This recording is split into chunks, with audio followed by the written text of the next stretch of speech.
We want to welcome you to the 2023 Facebook Live series. There are going to be 4 of these every Tuesday, same time for the next 4 weeks. My name is Carolyn Freyer-Jones. This is Johnny Roman. I'm going to share a little bit about myself. Johnny's going to share a little bit about himself, and then we're going to serve you because that's what we're here to do.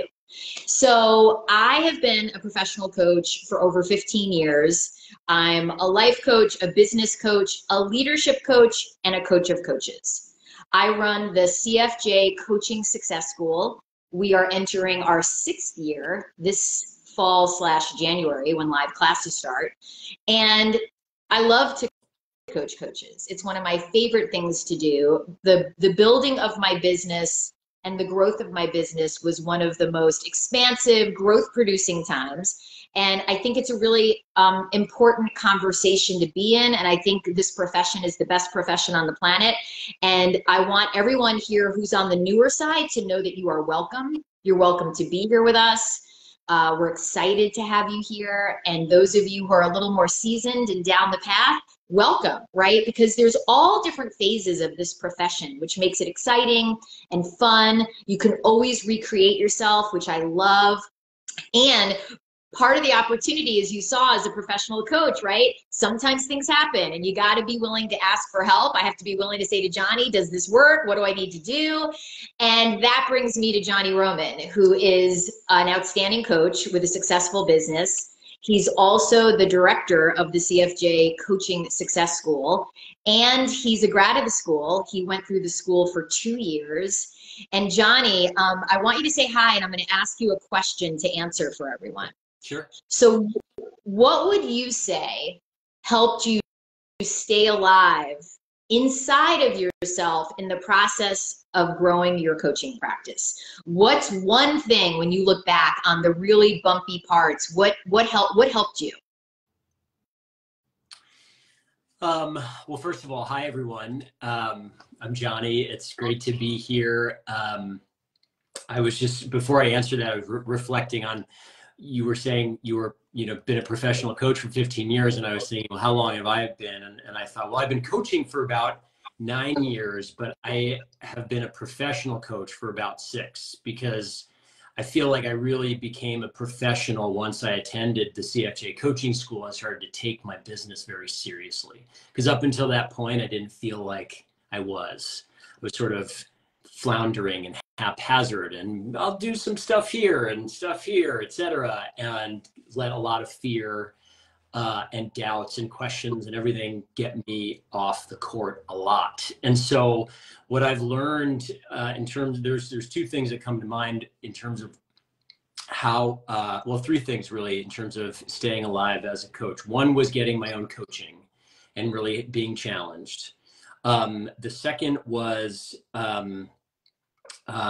remembering that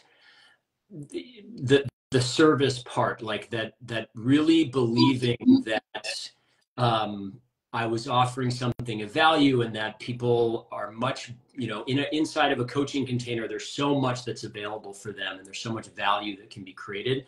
And so really focusing on that and leaning on that as opposed to me and as a coach and all of that. And then the third was reminding myself is there really anything else that I'd rather be doing? And the answer is always no.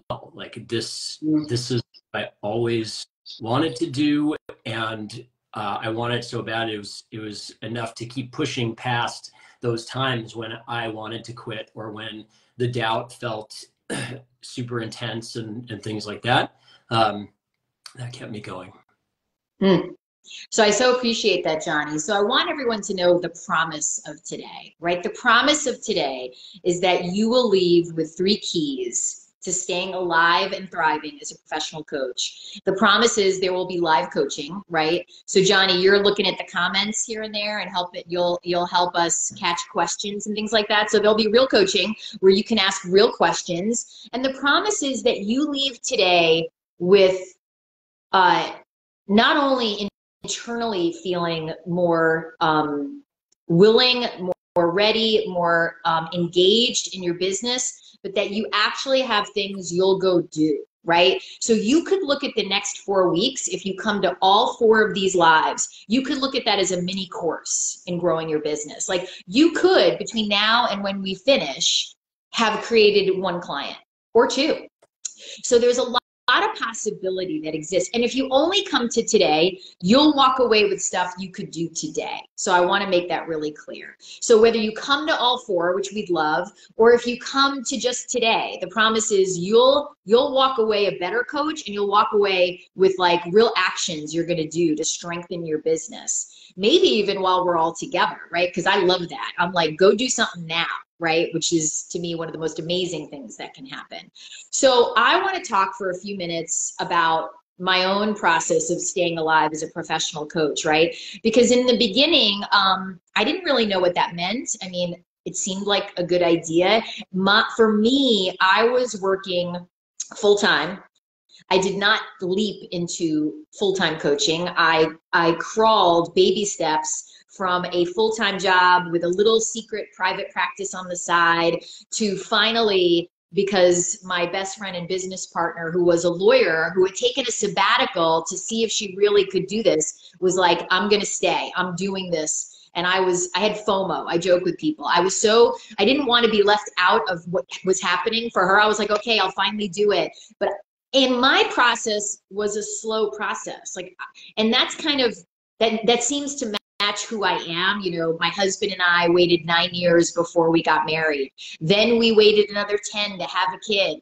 I remember Michelle Bauman, my business partner, she laughed so hard. She was like, tears were rolling down her eyes when she was sitting in my apartment one day. And she's like, how long have you lived in this apartment? And I said, 17 years. And she laughed so hard, like that I was now terrified to move. So, and I say that for all of you, that your process is slower. It can be a slow process and it can be fast. It's really, sometimes it's a matter of how much you're willing to put the gas on, right? In your own business. And sometimes it's a matter of respecting your own pace, right? So there's room for all of us in this profession. And today I want to start by talking about one of the keys to staying alive, right? One of the keys, and this won't surprise you if you're here and you've already participated in the CFJ Coaching Success School at least once. One of the keys is a bias for action. So I'm going to say that again. One of the keys to staying alive as a professional coach is a bias for action, okay? And I'm going to talk about that a little bit. And what I mean by that is that one of the things I see in the world of professional coaches, particularly coaches who are in like, I need to grow my business, my bank account isn't where I want it to be. There's a lot of thinking and not enough action in their world. And I mean that literally, right? So it's like waking up and knowing I'm going to be taking a set of actions today in support of growing my business is a key, right? So you want to have a bias for action, for doing, not for thinking. Michelle and I, at the beginning of our business, we were not the best. Our things were not the best. Our emails were not the most beautiful. All those things were just like, they're good enough, send it. It's good enough, that invite. Reach out to that person. It's good enough.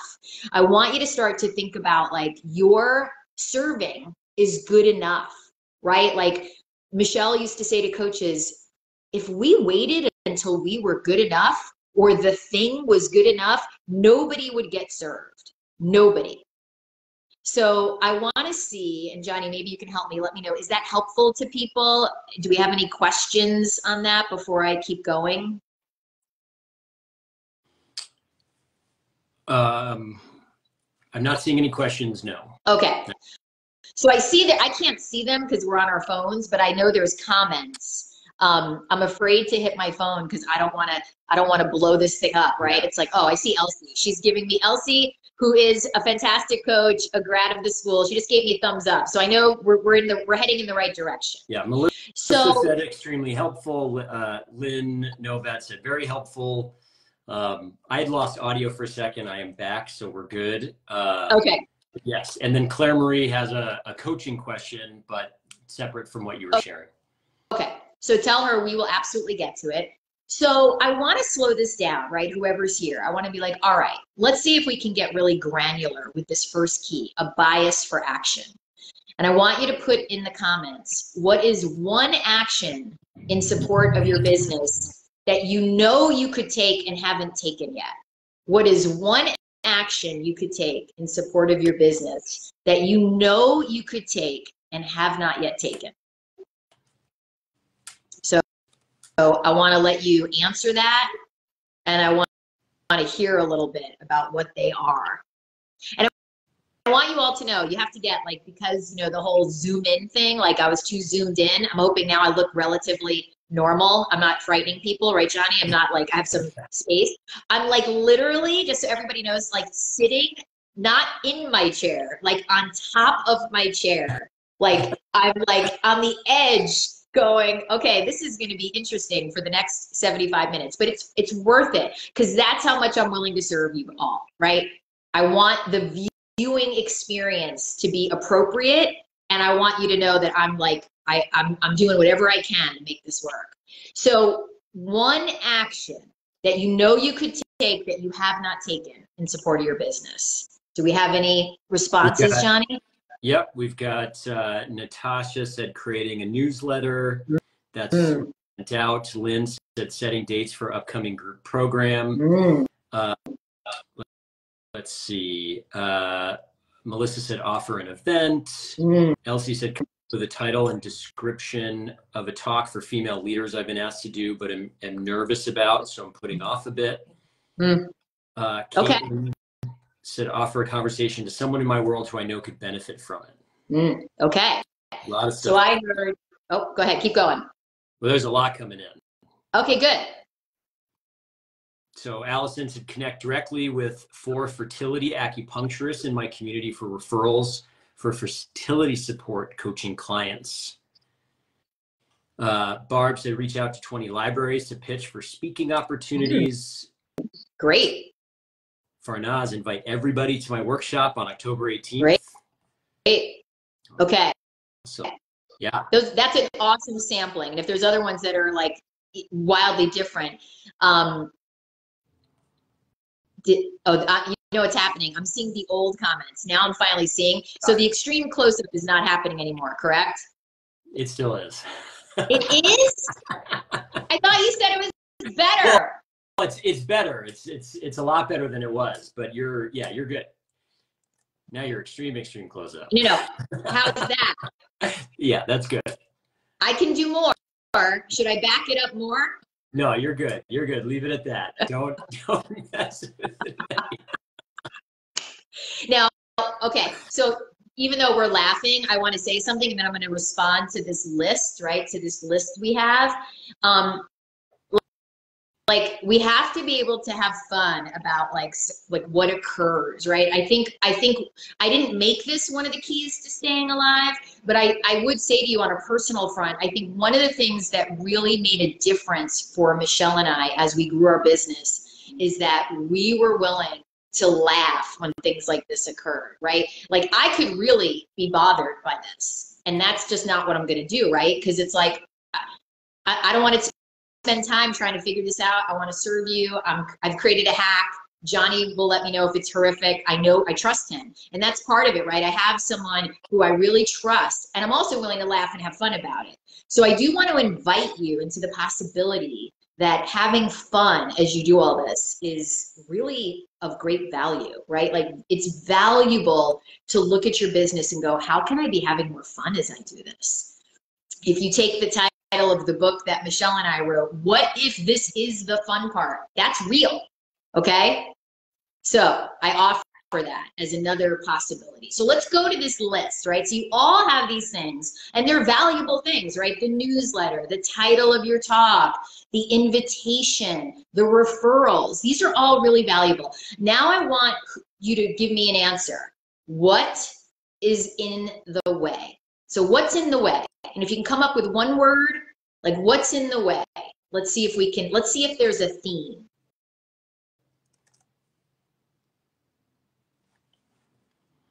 Okay, waiting for responses. I'm sure people are typing. Yep. I moved it back even more. I'm like so committed to making myself look more normal. You're good. You're good. Okay, we got fear, my ego, fear, thought, Yeah. me, Yeah. myself, and I. Oof. Fear, thought. Yep, fear, my comfort zone, making time, Yep. fear and overanalyzing, Mm. fear of being seen as inauthentic, ego, ridiculousness, my avoidance, Okay. action, implementation, slowing down. Okay, I think we're good. All right. So we all hear it, right? Fear is, first of all, the number one theme. Overthinking, that's a theme. Someone said ego, doing ridiculous things, right? So we want to kind of collapse those together and go, okay, those all they're related, but one of the most important things that's related is it's all about you. These thoughts and feelings and like fear, it's all about us, right? It's like, oh, I'm afraid, I'm concerned, I need to look at it more, and I want to challenge everybody, like, if we're going to be a service-centered professional coach, service-centered, we're not I-centered, right? We're not I-centered if we are a service-centered professional coach. And to me, this is good news, right? Like, I think the best thing ever is the possibility that we actually don't have to think about ourselves so much. Like, there's good news that we don't really matter that much in this equation. I mean, we matter, right? It matters, but we and how, it's like we're like, if we were to put this in a ratio of like, I haven't done this yet, so I'm on the fly creating something here. So it's like, if we were to do, what is your ratio of thinking about yourself and your fears and your thoughts versus thinking about the people you might serve? So thinking about, what's the ratio? I'm going to guess, if I asked you to put it in the chat, in the comments, it would be like, I think about me and my own concerns in this process, 85%. I'm guessing we'd be in that neighborhood. Would that be fair to say for you, Johnny, back in the day, that it was that? Probably more than 85%. Right, right. So I offer that, like, to go, if you're in the ratio, if you're sitting there with us and you're like, ooh, my ratio is easily, maybe I'm in with Johnny, right? Maybe I'm in more than 85% thinking about me and my I'm not good enough, and who am I to do this, and what will they think? If your ratio of thinking about yourself to thinking about the people you will serve is, weighted more on you, then you want to go, oh wow, okay. Like, that is such a great example of us getting in our own way. And the truth is, nobody, like, people care about us, but they don't really. They care about getting help. They care about feeling like somebody can relate to what they're walking through. They care about, like, do you, like, Elsie in your title, right? Like, those women, the title matters, but it doesn't matter as much as you showing up and really serving the heck out of those women, right? Like, the title can be, like, I would say, like, and everyone's going to do this, not just you, Elsie, but everyone is going to have, like, we're going to decide how many of you are going to, like, if it's an action that's 3 minutes or less, you can, like, do some of that while we're together, right? Not that you want to be away from me. I know you don't. I don't know how zoomed in I am. I'm sure I'm going to be horrified when I see the recording, by the way, horrified. However, I'm willing, see, look, I can live with it because I know you all have a sense of humor and you can laugh with me. But I want you to really think about, like, this idea that, like, you are the one getting in your own way. I know that's not rocket science, but do you get that, like, if you were 5% more willing to be like, I'm just taking action today, by the end of the day. I saw a quote the other day and I thought this was really powerful. Action eliminates anxiety. So action action eliminates anxiety. So if we're anxious, like, oh, I haven't done that, I haven't sent that invite, now I feel worse about myself, now I'm judging myself, that action, a bias for action, actually dissolves the anxiety we feel about our business. We feel better about ourselves when we do stuff in service to others. So you know what's coming, right? You know that one of the things I'm going to say to you is, and you don't have to do it now, but we're going to do it within the last 10 minutes of our time. And if you know you're not going to be here the whole time, then my request is that if you need to leave, you're going to put in the comments if you're willing to complete whatever action it is you have not done by either end of day today or tomorrow. So either by end of day today or tomorrow, that you will have done the thing that you know would be in service to your business. Sending the invite, creating 3 titles, doing the newsletter, right? Are you willing in the name of your business? Now, so I want to say something here. Some of you may have sat there when I said, what's the thing you know you need to be doing for your business and you haven't done, right? And lots of you had answers. And some of you may be like, Carolyn, that's the problem.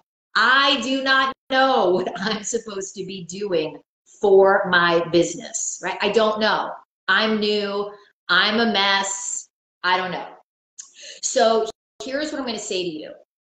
And this is for everyone, because this is a really good and valuable reminder. We are in a relationship building business. Our job is to be building connections and rapport over and over and over again with real people that we know in our lives and in our world, right? So if you're newer and you're like, I don't know what I'm supposed to be doing, and you've been told by someone or someone's that social media is the thing you should do to build your business, right? Make videos, make posts. I'm going to be radical and say, maybe if you love doing that, I'm in full support, right? I like doing stuff on social media, so I do it. It's fun for me. I know many coaches, highly successful, making really good money, who don't touch social media, and their businesses are robust because what they're doing, because they're not making posts and they're literally not even, they don't even have social media. They are reaching out and connecting with people. They are looking in their world and they're like, oh, that person who I know from that past situation, I remember them talking to me about this thing. I'm going to reach out and connect. I'm not going to jump on them and say, come be with me. I'm not going to like assault them with my invitation, but I'm going to gently connect. And I know for some of you, you're like, I've heard you say this before, Carolyn, and I've heard Steve Chandler say this before. And I just, I'm going to say this. This is for many coaches, a missing key. You are not connecting. You are not inviting. You are not serving, right? You're not connecting.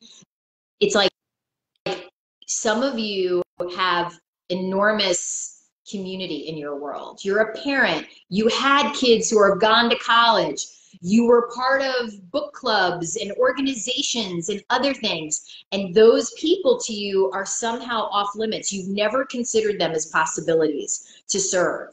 And though you're missing a huge key in your life and in your business. It's like the people who know us already are the highest possibility to be served by us. When Michelle and I launched our businesses, we launched it with all the people we knew. When we did those women's groups, and some of you did those with us, you did them with us because you knew us. So you were willing to have a conversation with us when we said, hey, we're doing this group for women. I want to talk to you about it. I think it could really help you. The only reason you got on the phone with us is because you had some level of trust in us. People who don't know us, they don't have trust in us, right? They're like, you know, I'm just some Joe Schmo on Instagram making a post. They don't know me. Now I'll make posts because they're fun and people who do know me seem to like them, but I'm not like in the game of getting more followers. I'm just not. I'm in the game of serving. So if my posts seem to serve, that's great. Some of them won't. That's part of the process. You need to really get that the people who know you from various stages of your life are the higher likelihood to be willing to be served by you. They're higher likelihoods. It's not that new people are no likelihood, but it takes time to build a relationship, right? Whereas the person I know from college, much more likely to be like, I would love to talk to you, Carolyn. Oh my gosh, it's been so long. Is she going to become a client? I don't know, but she's willing to talk to me. So I want to slow down here. We're going to ask another question, Johnny, or if there are questions hanging out in there. How many of you, that's not really a great question to ask on a Facebook Live.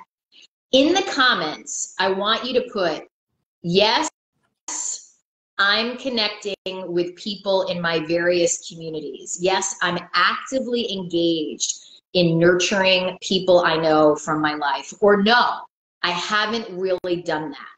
So I want to know either way. Yes, I'm actively, I know about connecting. It's something I do as a regular part of growing my business. Or no, I haven't really spent much time connecting. It's too uncomfortable. I don't really know what that looks like. I want to get a sense.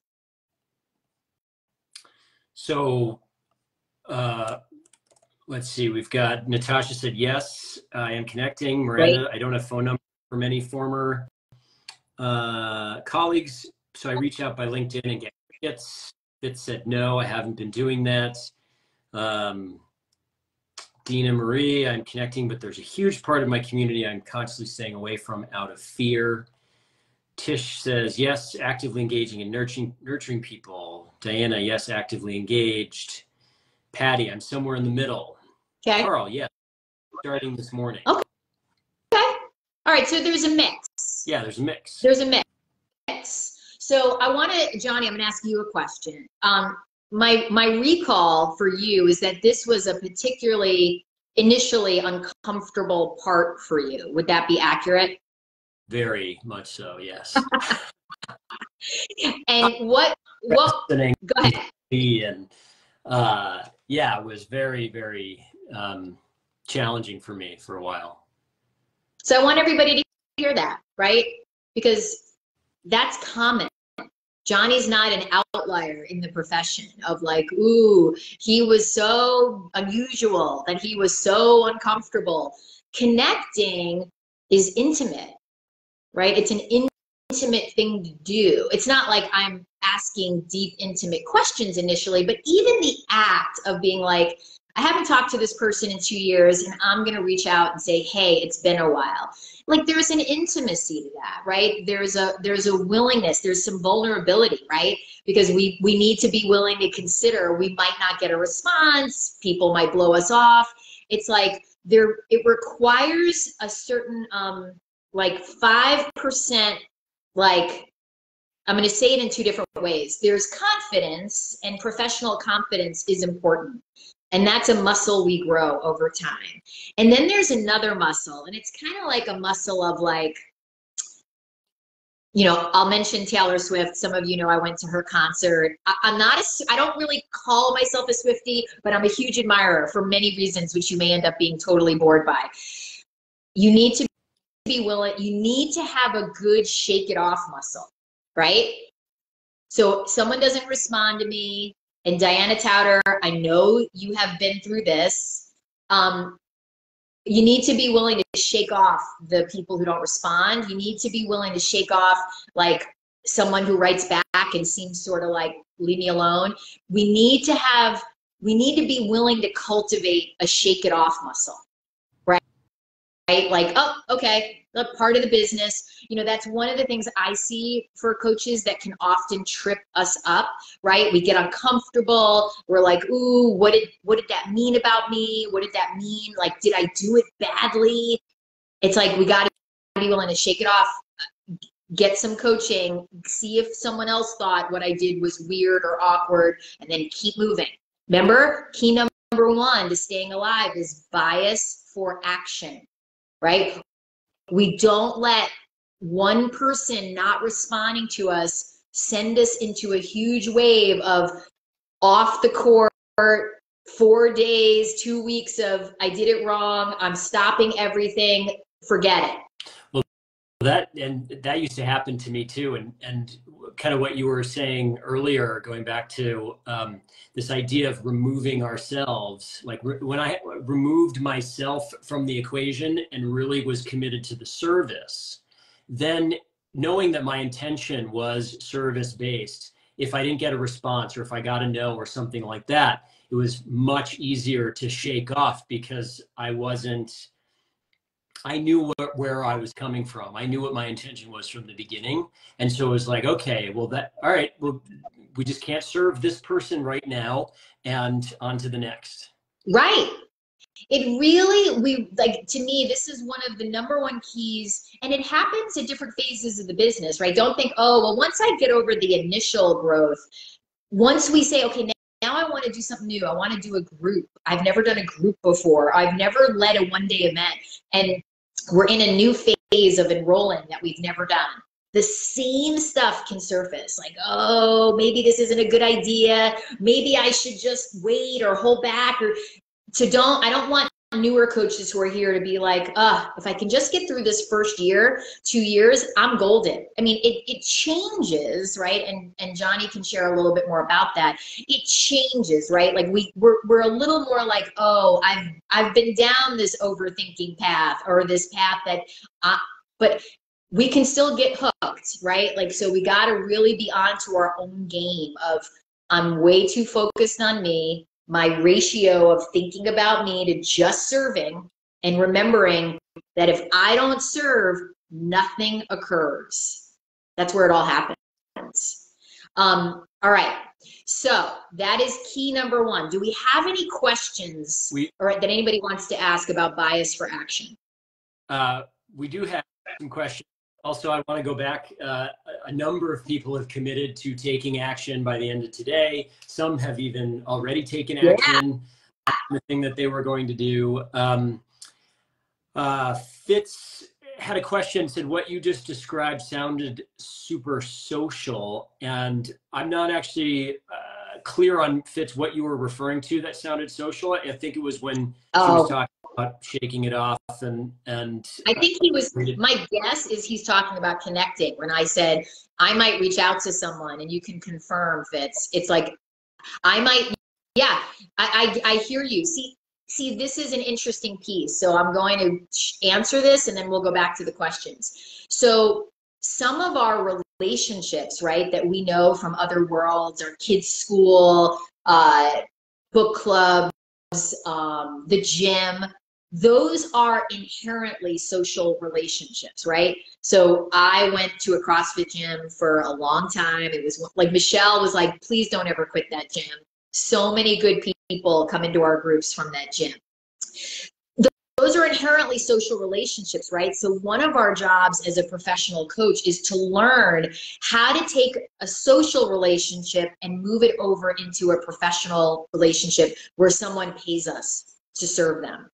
So when I'm going to start that process, I'm going to start with what appears like more social connecting, right? Now, I want to be upfront. I mean it though. Like, I'm not like, well, I'm just going to connect socially so I can get them. That's not my energy.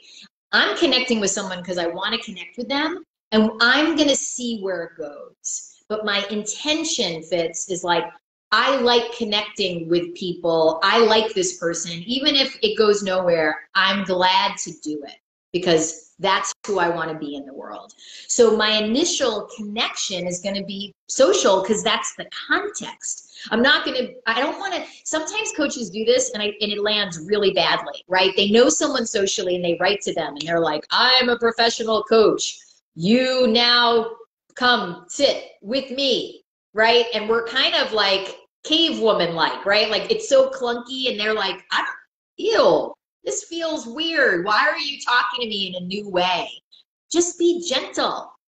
So Fitz, I might write to someone, my husband and I just did a bunch of traveling. We met a bunch of people. I might write to someone and be like, it was so great to meet you. Gosh, I'm so wondering, you told me about this thing happening in your world. What happened with that? It's a social question, Now we'll see where it goes, right? Like there may come a point in our communications where I go, you know, I got to be straight with you. I help people with that like all the time. And if you ever want to have a conversation where I put on my coaching hat, we could do that. And it's so okay with me if we never do. Right? So this is about how do you take what are mostly social context relationships and start gently moving them into the possibility of serving someone as a coach. So we have to start there, Fitz. We can't start like, I'm a professional, come sit with me. I'm not saying you never can do that. That's intuitive. And sometimes we need to start gently and slowly. So I hope that helped. What are the other questions, Johnny? Dina Marie asked, when a previous act of service is turned into a proposal and the answer was no, how do I reconnect in a way that clearly offers service without attachment? I sometimes get the sense that people are wary of being proposed to again. Yeah, they do get weary of that. I think, Dina Marie, that's a very wise statement. So I want to make sure everyone heard that. When we're coaches, right, and we've gotten into the rhythm of proposing and making an offer, and someone says no, do people get weary of feeling like, oh, they're coming back to me with an offer? They do. I'd get weary of it if it were me. So I want to challenge you, Dina Marie, and I've done this with coaches in the school who've become, let's say, really good at offering. Try not offering for a while. So try not offering. Like, and by that I mean not proposing. So and this is a fine line. So this gets tricky for coaches, right? I want to wait a little bit before I go back to someone. I want to give them some time, but I always am like, it's a not now, right? And Johnny has learned this too in his practice. Someone says no, it's no for now. Doesn't mean it's no forever. So it depends on what's happening, right? If something was going on in their world that they had talked to me about, I might in 2 months say, hey, how did that thing go?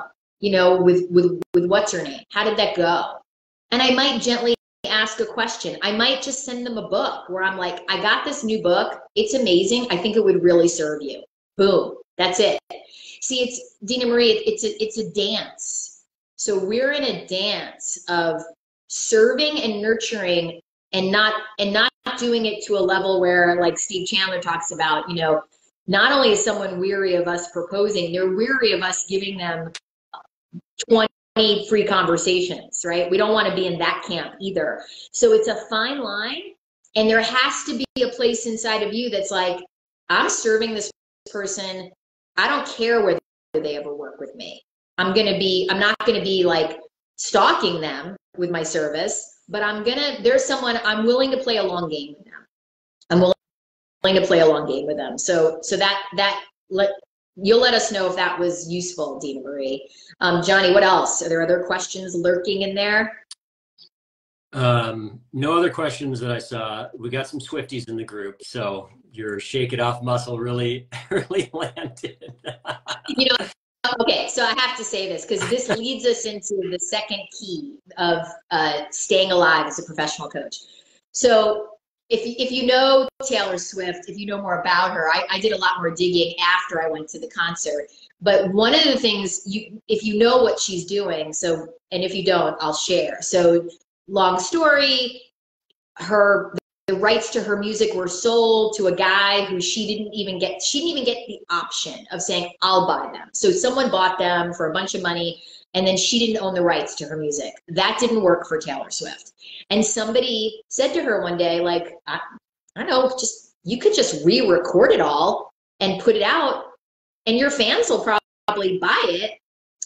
And Taylor Swift took the ball and ran with it. She was like, I'm gonna do that. I'm gonna take all my old albums. I will re-record them, my version, and I'm gonna then put them out. And then I'm gonna say to my fans, and they're all gonna know what's happened, buy this version, not that version. It's the same, you know, it's more or less the same music. I mean, she's doing things to make it a little more juicy, like a track that never made it. But here's what she's doing that is so radical but relates to coaching. So you could look at that and be like, well, that's amazing, because it is. Because literally my daughter's definitely a Swiftie. She's like, oh, mommy, I'm going to buy the new one she did. I'm not going to buy the other one. I want her to make the money. And I'm like, wow, that's amazing that my daughter who's 15 is like, no, no, no, I'm for her. So some of you are sort of like, well, I've tried connecting and I've tried these things and it hasn't really worked. Like you want a new answer, right? You're like, no, no, I don't want the redo of your album, Carolyn, called Connecting and Serving. Like I've tried that. Give me the new album. And I want to say to you, many of you haven't played the old album enough, right? Like you want like a new track. You want something new and different. Here's Taylor Swift. Like here's all my old music, decades and decades. And guess what? People are now buying them more. All her old albums, they've just like the sales of them, right? So I want to challenge you. It's like you, most of you, not all, but many of you haven't really dug in enough, right? And I don't mean that like dug in, I mean in a great way. Like you haven't really mastered the art of connecting and serving in a deep way, right? And that includes having people say no to you, right? That includes the shake it off, like, okay, that person isn't ready or that person doesn't want to work with me. So key number 2 is do it again. You got to do everything. Like this is not, as much as we all think it's I love the profession of coaching and the freedom it's given me in my life and the ability to serve amazing people. The actual act of growing a coaching business is incredibly repetitive. It's repetitive. Now, each person is unique. I love, like every person is different and how I serve them may be a little bit different, but the actions, they're exactly the same. That's why Steve Chandler talks about professional coaching as if like we're all like truck drivers, right? We're all truck drivers. Truck drivers do the same thing. They get in their rig, they deliver, they drop off, they come back, they rest, and they do it again. So key number 2 is you got to do it again. You can't just do it once. You can't even just do it twice.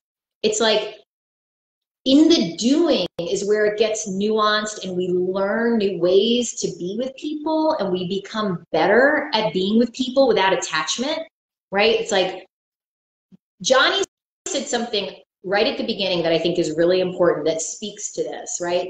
When he was in his bumpiest, darkest days of, I don't know if I can make this work, he said, I realized it's the only thing I wanted to do, right? That's what you said, Johnny.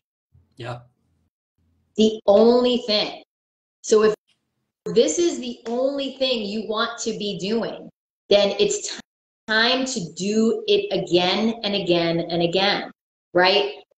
It's like, that's the only way is do it again. Do it again. You got to keep going. Go ahead. You got to keep pushing through. If it is the only thing, there was nothing else that I would rather be doing, even though at times it felt miserable and really stressful and challenging because I was stuck in my head and stuck focused on me and if I was coming across and how people were responding to me and all to like stuff and whatnot, that if this is really what I wanted to continue to do the reps and continue to show up and continue to, fight past some of the, more challenging feelings that were coming up inside and things like that to keep going. Yeah, it's do it again. So yeah. Key number 2 is do it again. Did you send that invite that you said you would today? Do it again tomorrow. Did you say, like, what else? What's the next thing you need to be doing in your business that you have not done? You know it is and you haven't done it yet. Do it again. Do it again. Now, I want to say something here because here's the best part about doing it again. Right? Do it again and like look for the learning, right? So I'm going to encourage you all to be better scientists in your business. So be a scientist in your business. So what do scientists do, right? So I don't have any scientists in my life, like literally. But scientists, their job, right, is they go to labs and they run experiments, right? I assume, I mean, there's all sorts of variations of scientists, but scientists, that's what they do all day long. They run experiments and then they look at data, right? So some of you are willing to go do the thing, right? I'll send some invites, I'll connect. And you don't look at your data, right? You're like, no, la, la, la, don't like data, don't want to know. So some of you are being like, you're not like, you'd lose your job as a scientist, right? Because your boss would be like, so what's the data? What were the results? And you'd be like, I don't know. I don't like results. They bother me. And they would be like, we need to talk. We need to talk. So some of you are not being highly effective scientists in your business. So there's a couple of pieces of data that I'm going to talk about. One of the pieces of data is activity. How, like, what's your daily activity rate, right? How much are you taking action every day? How engaged are you in the actions that grow your business? Connecting, serving, conversations, there's that piece of data. Then there's the data of your bank account. That's a piece of data that we all need to acknowledge is part of growing a successful coaching business. I have coaches who I'll say to them, so tell me what you made last year. And they'll go, oh, I don't really know. Not 100% clear on that. I get it. Like, believe me, I avoided data in my life at all costs, particularly anything with numbers, ironically.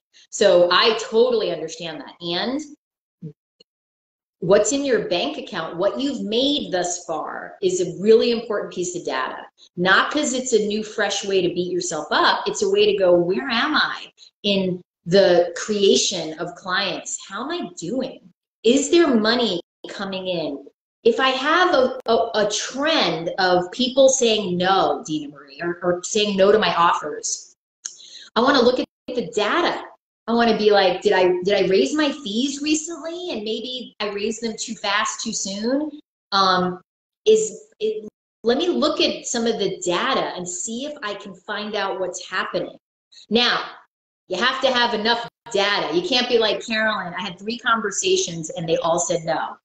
Often what I'm saying to coaches in the school is that's not enough data. Like, you need to run way more experiments, way more, right? So I don't want you to misuse the idea of data. Data is based on activity. You have to have enough activity to go, okay, I have a good, what's the phrase, Johnny? Like I have a good pool of, I don't know, it's a scientist term.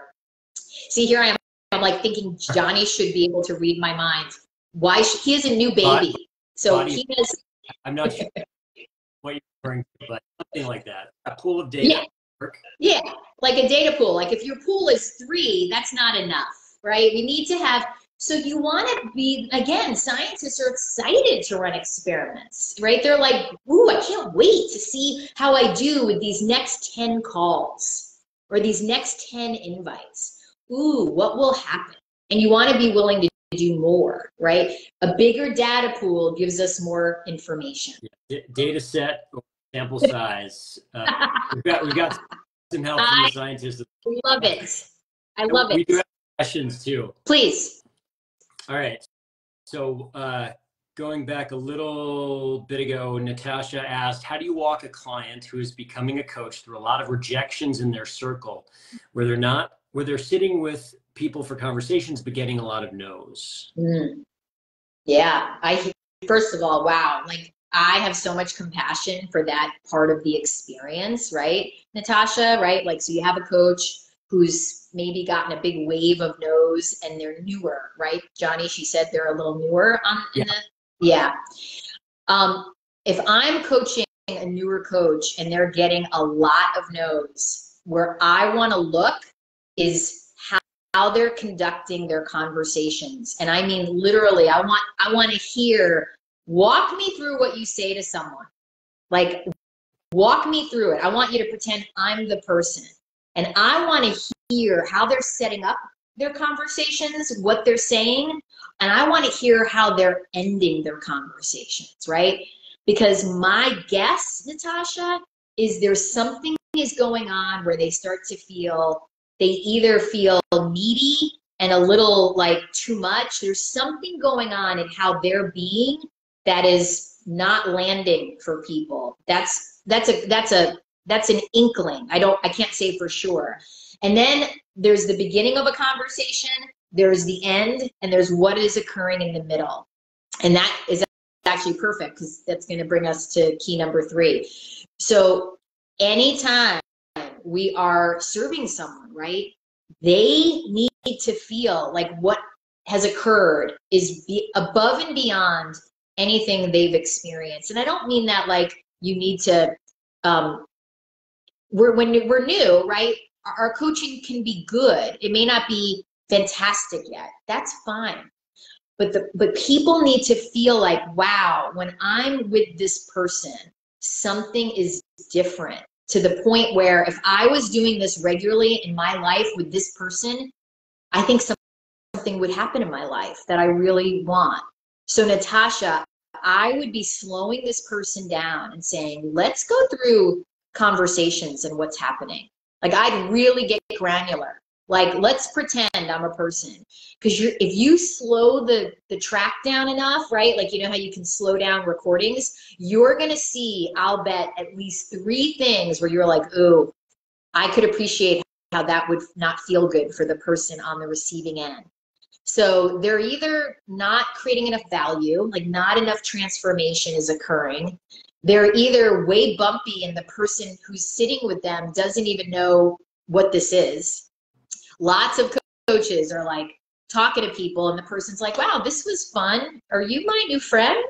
Are you like, what is this thing called coaching? Because this person, I don't know, they're nice, but I don't know if I'm supposed to do something with them, right? There's not enough context for what's occurring, that they're not creating enough context.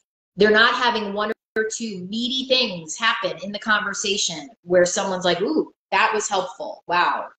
And then they're not ending in a way that's clear, whether it's making an offer or let's talk again. And I'll give you one that I almost am certain is happening. They're doing everything too soon. They're offering too soon. That's what most of us do, right? And I know it's a dance, but most of us are not slowing down enough. I had a coach that I'm coaching, and he has a very strong fee, like a high fee. And he's had a couple of people say yes, maybe 2, but it's not at the level he wants. And I said to him, how many conversations are you having with people? He said, usually 1 or 2. And I said, be willing to have 3. Your fee is like, we're talking higher than 50K for a year. I'm like, you got to be willing to have 3 conversations, because the more we spend time with someone in a transformational conversation, the higher the likelihood is they're going to say yes. So we have to go slow, and we have to be willing to talk and be with them more. That's really important. And many of us are rushing. We're doing 30-minute discovery conversations, or we're doing 45 minutes, or I spoke to them once. Isn't that enough? Apparently not. So Natasha, let us know if that's helpful. And then Johnny, are there any more questions hanging out? Yeah, Natalie has a question. And a few people have thanked Natasha for asking that question. It sounds like it was helpful for others. Good. Natalie said that she's been connecting and inviting actively for a few months and proposed 3 times this month, and all no's. It doesn't feel like enough proposals, but at the same time, I'm thinking, is this ever going to work? How do I have patience and stay on the path in the midst of active action? Great. What a great question. First of all, let's give Natasha a shout out, right? Anybody who can relate, make sure you let her know in the comments. Been there, had that happen, lots and lots, right, Johnny? Oh yeah, been there. Now, Natasha, first of all, I think I know who this is, right? I think I know. Is she posting her last name, Johnny? Do we know what Natasha this is? Yeah. Can you? series? I'm not sure how you say it. I think this is, I don't know for sure, so let me clarify. So the thing that you want to look at, Natasha, is are you getting coaching? Number one, are you getting coaching, like granular coaching? This new Oh, question is, Natalie. yes, Natalie Oliva. Okay. Sorry. Natalie, are you getting coaching that's like very specific in what's happening? Because the thing I think that's really hard for coaches is, you know, there's enthusiasm and they're getting in the game, and I'm so honored that you've made 3 proposals, and bravo. And that, like, I just had a conversation with a coach yesterday, and this is a coach who is contemplating leaving a very big corporate job to become a full-time coach. So that's where she's at. And I said to her, this is going to be an incredible shock to your system. Like, be prepared for the shock of doing this full-time. And her response was, can you say more? And I was like, yeah. Because Natalie, it's like, I say to coaches, you got to give this a year of consistent, dedicated action, and not looking up and going, I did this 3 times. Why didn't this work? Now, I want coaching on the specific instances and see if I can slow those down, right? If I was coaching you, I'd be like, let's take each of these and let's see if there's a theme of something you did or did not do that might have made a different outcome. Might. And then there's the reality of, when we're new, we might have to do this 20 times till we get our first yes. We might have to do 25 times, right? Like, everybody's ability to start to learn what it takes to create a yes, where someone is like, I want to work with you, everyone's is a little bit different. Some people, it happens fast. Some people, they're like, they need to grow their confidence. They need to slow it down. And what I want to say to you is, the most important thing I can say to you is number one, where you are is not shocking. I'm not like, oh my gosh, 3 of them, and boy, woo, that's messy. I want to encourage you to stay in the game. Put your head down, stay in action, and go, okay, how am I going to learn from these no's? Like, who's going to help me break down the no's to see what the missing pieces are in my enrollment game, right? We all have an enrollment game, and some of us are missing pieces on the board. Some of it's slowing down. Some of it's creating more context. Some of it's like warmth. Like, there are coaches who are, their warmth and caring muscle, it's inside, but it doesn't come through in their connecting and in their serving, right? You know, we've had a couple of coaches in the school who I joke, I'm like, people don't really hire coaches who seem angry and mad at the world. Now, I don't mean they are angry and mad, but they occur that way. They occur that way. They look mad all the time. So you want to ask yourself, if I was going to give myself anything that could be getting in my way, what might it be? Like, if I had to guess, what's getting in my way. Because we all have a pretty good guess as to what's getting in our way, right? What got in my way was neediness. Like, I was needy. I would like argue with Steve. No, they should do this. Why? I'm going to write again. And he'd be like, you write again, like, you do so at your own risk, right? So are you getting coaching? Are you breaking down the conversations and what's happening? And are you willing to give this, I don't know how long you've been in the business, Natalie, of creating this, but give it 12 months. And I mean a good, like, hard 12 months. Like, I'm in action 4 days a week. I'm really doing it, right? And get coaching. That's my answer.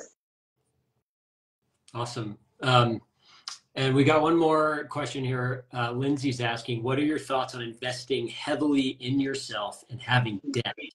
Investment, not consumer debt. Oh, Johnny, I think that's your question. And then I'll answer after you, because I think that question was made for you.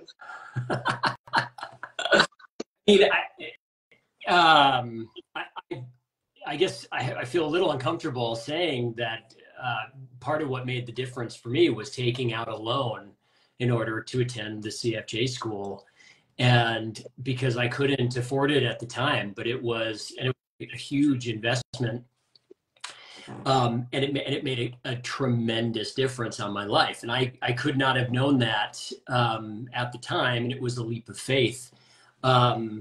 So, there's a tremendous amount of potential value, but it's really about how willing are you to, take what you're learning and get into action with it, so that you get the kind of return that you want to get in your investment. And Johnny, would it be fair to say, because you had some debt, debt was part of your experience even before you got into the school? Oh yeah. Yeah. I was in, close to $150,000 in debt. Yeah. Johnny's a great classic case of debt. Not all investment debt. So a lot of that was consumer debt. Okay, so we'll tweak that a little bit. Johnny had consumer debt, but look, I think investing is a requirement in the profession. So like coaches who say to me like, oh, I'm going to wait and they're going it alone. And I'm not talking about seasoned coaches who've had coaching for 5-10 years and who take a break. I'm talking about newer coaches in the first 0 to 5 years who maybe they did a certification program, maybe they just did more personal growth, but they haven't invested in strong coaching to grow their business. It's uncomfortable. I mean, like every check I ever wrote to Steve Chandler it's uncomfortable now. And I'm not in debt. And it's a requirement. It's critical. Like coaches, and there's a lot of coaches wandering the world not coached, and they are struggling or they've never been coached in how to grow their business. And I think it's an error. I think it ends up with people who leave the profession far sooner than necessary, and they're not embodying what we're offering to people. So here we are walking around in the world like coaching is of value. Coaching will change your life, but I don't really want to invest yet because of it. I could go into debt. Like I say to people, look, if you went to medical school, you'd go into debt. If you went to law school, you'd go into debt. If you went to any kind of graduate school, like I have a niece who's in vet school. Vet school is no joke. That is 5 years. Most people go into debt when they go to vet school. And it's not they don't ask themselves, they don't go, I mean, they might be like, do I really want this enough to be willing to go into debt, right? I think that's a reasonable question, Lindsay, to go, do I want this enough to tolerate the discomfort of debt? We need to be willing to tolerate the discomfort. Now, I relate to it as temporary debt, right? It's not permanent debt. Like Johnny wanted it bad enough that he was willing to tolerate the discomfort and the discomfort of not knowing, but he was committed. He was like, I will figure out a way to make this back. I will figure it out, right? Devin Bandison's story is the same. He took out a loan to go to Steve Chandler's ACS school. He took out a loan late at night with a very high interest rate from a bank. I mean, and he did it. And he was clear he wanted it bad.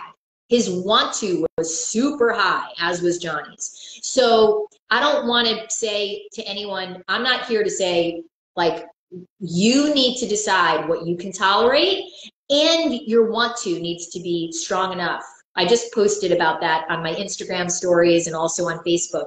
Want to is critical. I didn't put it as one of the 3 keys because really the third key is serving and generosity is the third key to staying alive as a professional coach.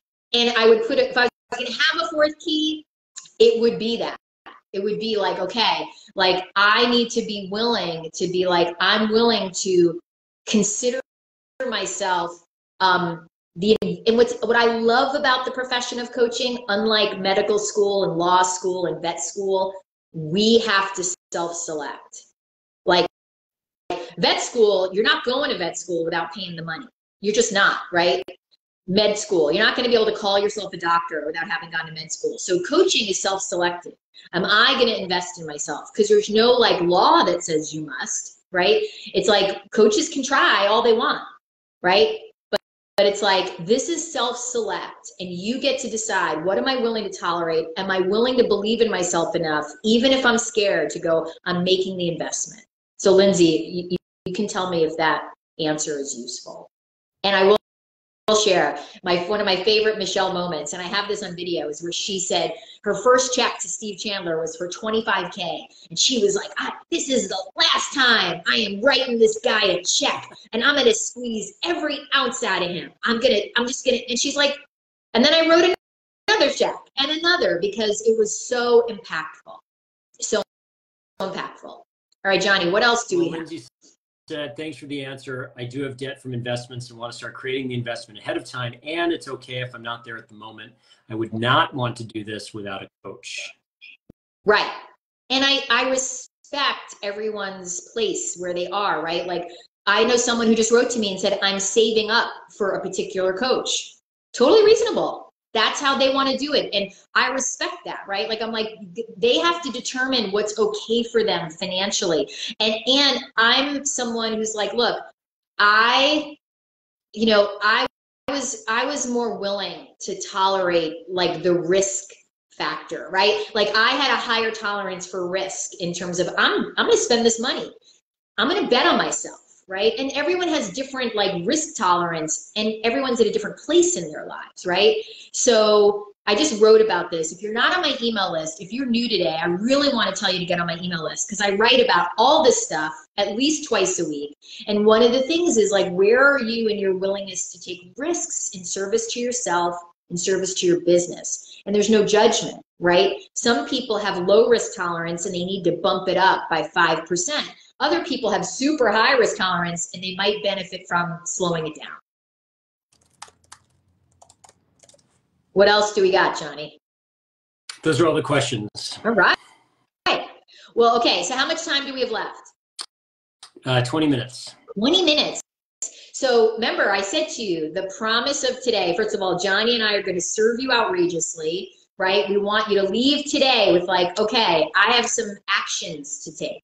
So I want to get into a little bit, I was thinking about this earlier, like, if I was coming to today's call, what would be useful to me? So I'm going to talk a little bit about something that I'm noticing with coaches that could be helpful to you in your conversations. So let's say you're taking your actions, you're connecting, you're inviting, and there's a good amount of conversations on your calendar, because conversations is where all things occur. It doesn't occur if we're just hanging out on social media. Getting into real live connections with humans is where it all occurs. So let's say you're in conversation. One of the things I'm seeing is that coaches are attempting to do too much in a conversation, right? Like, they're attempting to address 7 to 10 things in a conversation versus 1 or 2, and really making those 1 or 2 important, right? So this is something that shows up in the school with coaches, right? They realize, like, oh wait, I'm in my first enrollment conversation and it's very broad, right? So our first enrollment conversations can seem broad. We're getting a picture of what's happening in someone's life, what's working and what's not. And if you're not doing that, and you don't have the gap tutorial that is a video that I've done, I want you to message me or Johnny. You can message us on Facebook, or you can send us emails and say, I never looked or watched the gap tutorial, and we will send it to you. So if you haven't watched that, we want you to. So if you're like getting a big picture, many coaches start to be like, let's talk about that and that and that and that. And you know what happens? Not as much. Not as much happens when we try to hit 4, 5, 6 things going on in someone's life. Our job in a conversation is to address 1 or 2 things that are not working in someone's life. 1 or 2.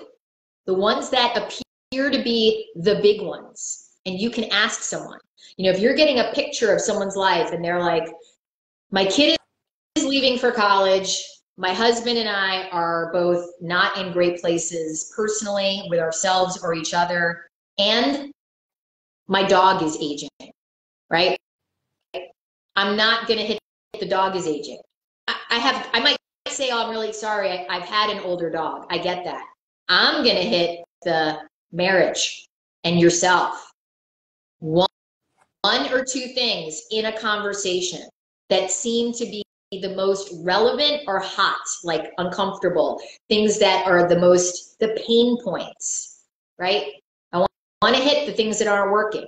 One or two, not six, not seven. So it's like, you want to really, if you haven't yet done this, you want to be like, my job in this next conversation is to help this person go, like, make some progress on one or two things. That's our job. So many of us are doing too much. We're not going slow enough, and we're running our own agendas. So our own agenda looks like, I know what I think this person needs. I know, ooh, that's the problem. And I don't check it out with someone. So if I'm like getting a picture of someone's life and it looks like the marriage is the thing, I want to be like, so how would it be if we do a little bit of work on this, the marriage? Because that seems like a big deal. Most of the time someone's going to be, yeah, I haven't really touched it. It is. Now, if someone says to me, no. One second. Your audio got very tinny. Did anything change on your end? I swear. I have done absolutely nothing. Okay. We can understand you, but it just, for some reason, it changed. That's so weird. Yeah. You're good though. I promise you people, I didn't do anything. All right, so we're just gonna hold that my voice will come back, because tinny is no fun. It's less fun than it was, but it's still good. Yeah. Just so everybody knows, Johnny and I will debrief, because we always do. So we will troubleshoot. And next week we will see what we can do to make this even better. So I shared a couple things I'm noticing. Are there questions about the conversation? Well, Fitz did have a question a little bit ago, just a few minutes ago. He said, here's a question. A client ended with me saying, with the client saying, I want to take 3 months before renewing. It's been 3.5 months and I feel like reaching out to him and I'm scared. Repeat the part about what happened. The client conversation ended. And he said with me saying, but I think the client said, I want to take 3 months before renewing. And it's been 3.5 months and I feel like reaching out to him and I'm scared. How many people can relate, right? Give Fitz a shout out. Johnny is raising his hand. I have two thoughts. First of all, what are you scared of? I want to know what you're scared of. And then I want to offer Fitz, this is that place. So if we look at the ratio of I'm thinking about me and my fear versus just reaching out and serving. What's the worst thing that's going to happen? They're going to say, see, you want to reach out and serve. Not, are you ready to renew with me, right? That's not serving. So you want to reach out and get back into their lives. So I might, if it were me, reach out with something I know we worked on. And I might be like, oh, hey, how's this going? Fill me in. Or I saw this article. I wanted to send it to you about XYZ. So I know you'll respond, Fitz, what you're afraid of. And I also want to see if you hear me. Like, we don't want fear to get in the way of us taking action. And that's going to be the theme next week. Johnny and I just talked about it yesterday. The theme for next week is not afraid. It's an old Eminem song, in case you're wondering. So you'll see me post about it, but not afraid. And I love the line in the song, take my hand, we'll walk this road together, right? So that's another thing that to me is really important for us to take a stand for in this profession. We're going to walk each other through this. Community is one of the most important things for a professional coach to be a part of. It's really important. It's a game changer. So we're going to walk through this together, Fitz, so that you can do it afraid, but you don't have to do it alone.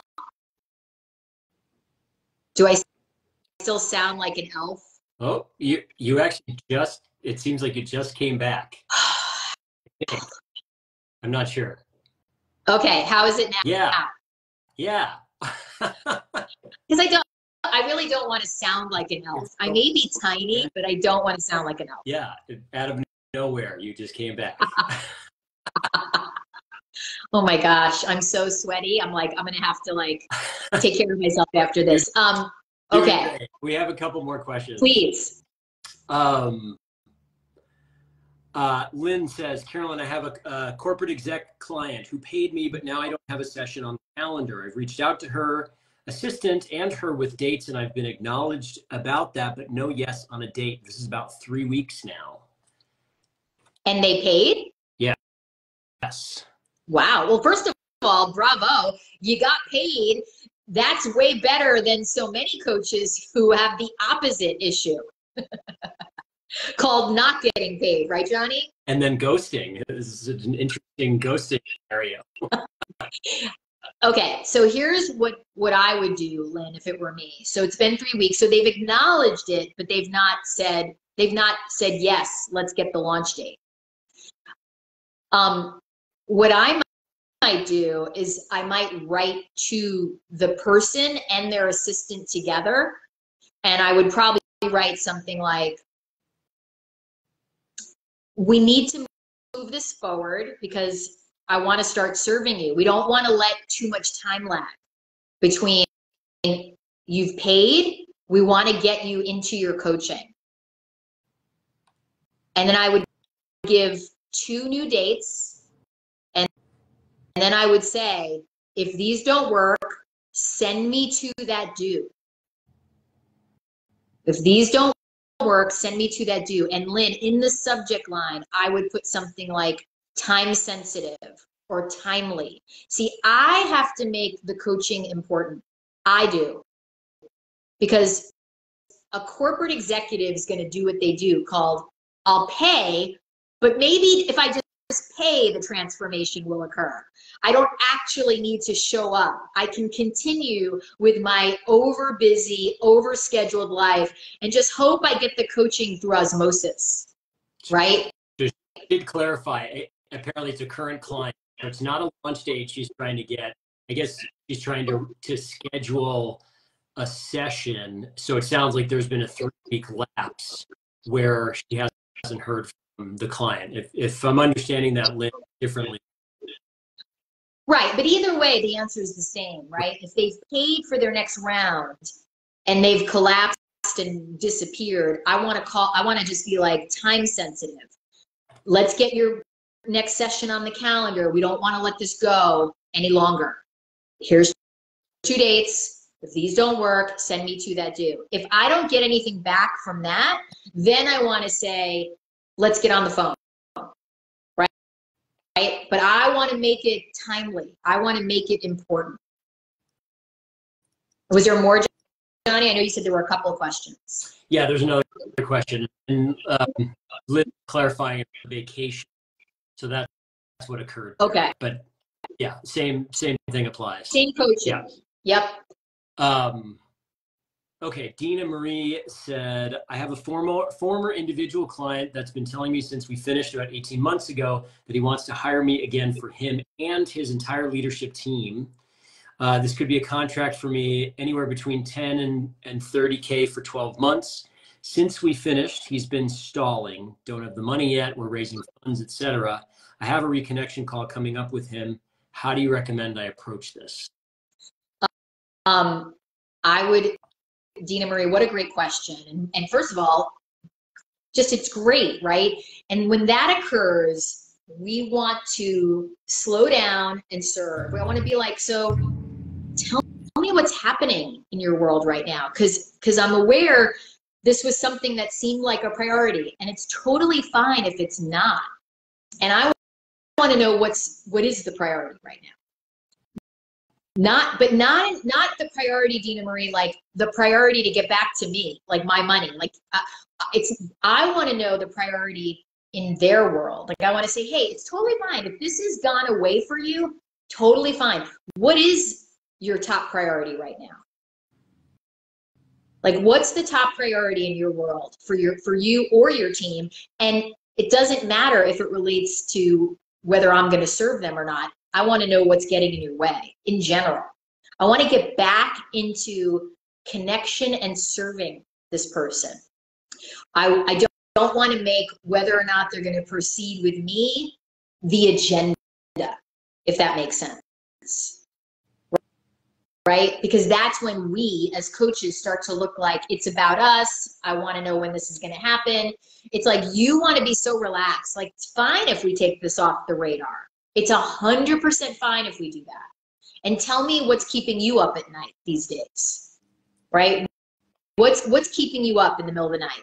Like go in with a good question, Dina Marie, that gets them in conversation with you again. Like, oh, well, what's keeping me up at night is this, right? So we don't want to make them proceeding with you and the team the thing. Now, it may come full circle, but it will only come full circle through serving.